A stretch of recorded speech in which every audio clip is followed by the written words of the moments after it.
গঙ্গাসাগরের বিখ্যাত কপিলমুনির মন্দিরের অধিকার কাদের হাতে রয়েছে? অযোধ্যার হনুমানগড়ির রামানন্দপন্থী মহন্তদের।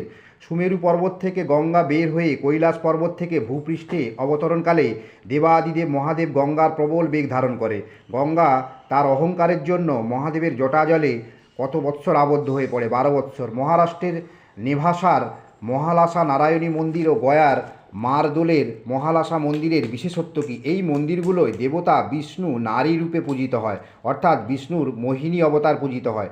রাজস্থানের মহেন্দিপুর বালাজি মন্দিরের বিশেষত্ব কী? মানুষ নিজেদেরকে ভূত পেত অশুভ শক্তি থেকে রক্ষা করতে এই মন্দিরে দেবতাকে পূজা করেন। আরব সাগরের মধ্যে এই মন্দির, যা ভাটার সময় দেখা যায়। কোন মন্দির? গুজরাটের স্তম্ভেশ্বর মন্দির। তামিলনাড়ুর বেদগিরীশ্বর মন্দিরে কাদের জন্য খিচুড়ি প্রসাদ দেওয়া হয়? ঈগল পাখিদের জন্য। তামিলনাড়ুর বরদারাজ পেরুমল মন্দিরে দেবতার উদ্দেশ্যে এই ইংরেজ একটি নেকলেস উপহার দিয়েছিল কে? Lord Robert Clive.